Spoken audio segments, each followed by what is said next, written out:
Well, 45 years is no brief period of time. When you look at the context of history, it can seem even further away. Back in 1977, Vietnam, Watergate, and Nixon's resignation were still fresh in Americans' minds. And the Cold War wasn't history, it was daily life. A Sioux Falls history teacher is now retiring after teaching since 1977. In tonight's Eye on KELOLAND, Dan Centella shows you how he's navigated these 45 years and forged a legacy along the way.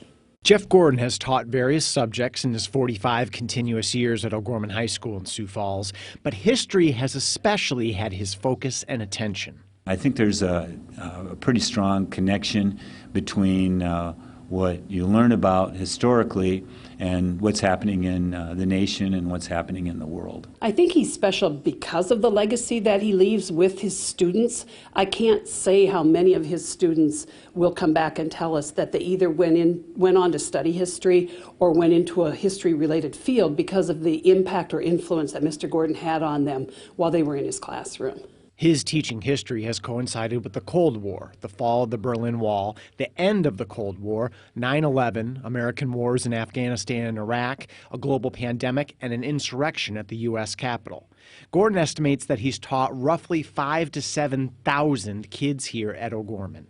O'Gorman High School gave me an opportunity to do everything I ever wanted in education, and I'm just so appreciative of that. Fellow teacher Ken Lindeman has been Gordon's colleague for 32 years. When I get here in the morning, his car is always here. I'm the second teacher in the building every morning. His car is here first. He's the first teacher in the building, and I think he's kind of set a standard for the rest of us that you need to get here and put in some time. I don't know that there are many students who wouldn't list him in their top 5 of favorite teachers coming through O'Gorman. I feel a loyalty because I think the school and the community has treated me so well and been very, very loyal to me. And so I've always wanted to reciprocate that. Among his students is current senior John Costello. He's friendly and he's approachable, so if you want to express an opinion, you're free to do that, and he supports that as long as you have evidence. He motivates you because you don't want to disappoint him, as opposed to, you know, some teachers get you scared. I don't want this teacher mad at me. Whereas with him, he gets you motivated, and your motivation is, I don't want to disappoint this teacher, which is unique, and it's a goal that we strive for as teachers. The 66-year-old Gordon graduated high school in 1973 and has a degree from Dakota State University, where physical education and history were his majors. History is defined by its people and events, and different people have dramatically different viewpoints and passions about them. So how does a history teacher navigate all this?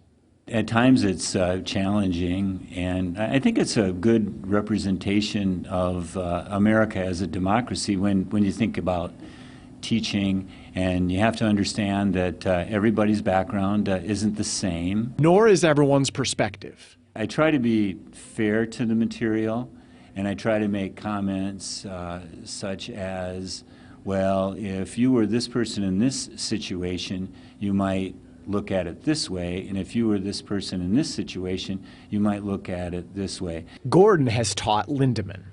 What I learned from him is that you put your students first. Some students require more work than others, and that's part of the job. Put the students first, and always look out for the best interest of the student. What do they say about effective history teachers?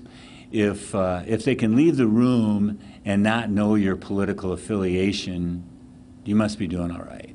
Do you think you've accomplished that? I'm not sure. I know that I've tried to. Like Lindeman, Mahoney has been Gordon's colleague for more than 3 decades. I guess I could tell you I don't even know his personal political beliefs after all these years. He's just a person who has a wealth of knowledge about history, and he wants to share that knowledge, and he really doesn't want to paint it in one direction or the other. Now, Gordon's direction is that of riding off into the sunset of retirement. A lot of history has happened since 1977. I've always considered this a career and a calling, and it's just been a wonderful place for me to be. With Eye on KELOLAND, I'm Dan Centella. We appreciate what he does. 45 years. Yeah, Wow. Gordon, Mahoney, and Lindemann all taught Dan when he attended O'Gorman High School.